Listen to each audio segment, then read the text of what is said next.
Voici l'actualité des États-Unis. Aux États-Unis, l'administration de Donald Trump a demandé à la Cour suprême d'autoriser l'application nationale d'un décret durcissant les règles du vote par correspondance avant les élections de mi-mandat. Le ministère de la Justice souhaite suspendre une décision bloquant certaines dispositions dans 23 États et à Washington. Parallèlement, une formation fédérale d'appel a refusé de bloquer ce décret. Cette décision ne constitue toutefois pas une validation définitive de l'ensemble du texte dont l'application demeure incertaine. Au Sénat, les élus ont d'abord voté par 51 voix contre 43 pour faire avancer la nomination de Jake Layton au poste de directeur du renseignement national. Sa nomination a ensuite été définitivement confirmée. Donald Trump a également demandé au Sénat d'adopter une proposition visant à rendre permanente l'heure d'été et à supprimer les 2 changements d'heure annuels. Aucun vote définitif n'a cependant été annoncé. Sur le plan économique, le président américain a appelé la Réserve fédérale à réduire ses taux d'intérêt. Il a déclaré que les États-Unis devraient disposer du taux d'intérêt le plus bas au monde. De son côté, la Réserve fédérale a maintenu ses taux directeurs inchangés. 3 des 12 membres de son comité de politique monétaire se sont prononcés en faveur d'une hausse d'1/4 de point. La croissance économique américaine a, de son côté, ralenti au deuxième trimestre, sous l'effet d'un élargissement du déficit commercial lié aux importations. La consommation et les investissements des entreprises sont toutefois restés soutenus. Dans le domaine aérien, la Federal Aviation Administration a indiqué que des sièges avaient été incorrectement installés sur plusieurs centaines de Boeing 737 MAX immatriculés aux États-Unis. L'autorité a demandé que les installations concernées soient corrigées. La FAA a également proposé de nouvelles règles destinées à accélérer l'autorisation des missions spatiales commerciales. Ces missions seraient soustraites à certaines dispositions relevant de 13 lois environnementales ou sectorielles. Il s'agit encore d'une proposition. Sur le plan commercial et technologique, l'administration Trump a annoncé des restrictions visant l'importation de nouveaux modèles chinois de robots humanoïdes et quadrupèdes connectés. La Commission fédérale des communications a également interdit l'autorisation de nouveaux modèles chinois d'onduleurs électriques, en invoquant des risques de sécurité. L'administration préparait aussi une augmentation de plusieurs centaines de millions de dollars des financements consacrés à des programmes visant à contrer l'influence internationale de la Chine. Ces montants n'étaient pas encore définitivement votés ou dépensés. Les États-Unis ont par ailleurs ajouté 43 entreprises à la liste des entités dont les produits sont interdits d'importation. Cette décision repose sur des soupçons de recours au travail forcé impliquant des Ouïghours en Chine. Concernant le Canada, Donald Trump a déclaré ne pas accorder d'importance particulière à l'accord États-Unis-Mexique-Canada, alors que Washington et Ottawa prévoyaient de reprendre leurs discussions commerciales. Aucun nouvel accord n'a été annoncé. Concernant la Russie, les 100 membres du Sénat avaient été invités à rencontrer Volodymyr Zelensky lors de sa venue à Washington. Les sénateurs ont ensuite préparé un vote sur un projet de sanctions contre Moscou. Les sanctions contre la Russie étaient présentées comme un hommage au sénateur Lindsey Graham, décédé. Un autre projet de loi prévoit des sanctions contre des responsables russes. Il permettrait également d'imposer des droits de douane de 100% à certains grands importateurs de pétrole ou de gaz russes, ainsi qu'à des pays participant au contournement des sanctions. Selon Reuters, ces dispositions tarifaires pourraient compromettre l'adoption du texte.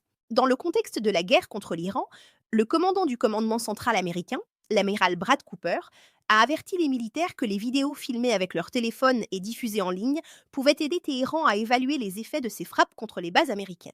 Donald Trump a réuni son cabinet à Camp David alors que la guerre contre l'Iran et la hausse des prix de l'essence figuraient parmi les principaux enjeux auxquels son administration était confrontée. Aucune décision non annoncée à l'issue de cette réunion n'est établie. Un sondage APN-ORC indique que 28% des adultes américains interrogés approuvent la gestion de la guerre en Iran par Donald Trump, contre 34% lors de la mesure précédente. Parmi les républicains interrogés, cette proportion est passée d'environ 71 à 61%. Sur le plan de la cybersécurité, Donald Trump a déclaré que l'Iran n'était pas responsable d'une cyberattaque survenue au Minnesota. Aucune attribution alternative n'a été annoncée. L'agence américaine chargée de la cybersécurité a également averti que des pirates informatiques ciblaient de plus en plus les systèmes exploités par les services de distribution d'eau. Dans le domaine de la santé, Reuters a documenté une baisse des ventes de laitue et de la fréquentation de certains restaurants dans le contexte d'une épidémie de cyclosporose. Ces conséquences commerciales reposent sur les données et les témoignages recueillis par l'agence. La Commission fédérale du commerce a engagé une procédure contre Hims et Hers.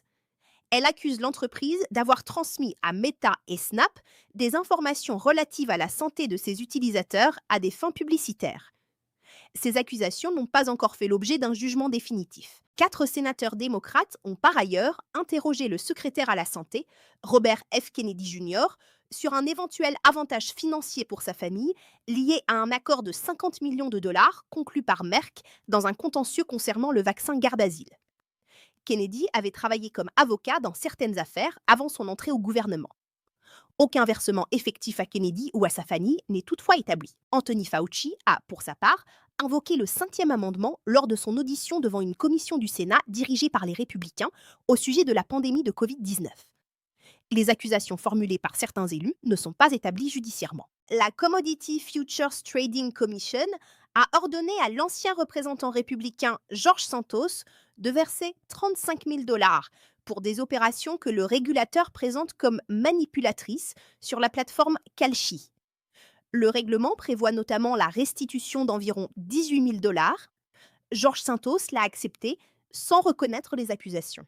Aux États-Unis, le département d'État a décidé de rendre permanent un programme permettant d'exiger une caution pouvant atteindre 20 000 dollars de certains demandeurs de visa. Le dispositif peut concerner les ressortissants d'environ 50 pays, principalement africains, sollicitant un visa américain de tourisme ou d'affaires de catégorie B1 ou B2. Toujours aux États-Unis, la commission judiciaire du Sénat a programmé une réunion afin d'examiner la nomination de Todd Blanche au poste de procureur général. Selon l'agence Reuters, cette nomination était bloquée dans le cadre d'un différend entre responsables républicains autour d'un fonds de 1,8 milliard de dollars proposé par Donald Trump. Par ailleurs, le directeur par intérim du renseignement national, Bill Pult, a annoncé que la transition permettant à Jake Layton de prendre la tête du renseignement américain aurait lieu le lundi suivant. Jake Layton avait été confirmé par les républicains du Sénat malgré l'opposition des élus démocrates. Donald Trump a également contesté publiquement les conclusions du département américain de la justice concernant les dommages constatés sur le bassin réfléchissant du Lincoln Memorial à Washington.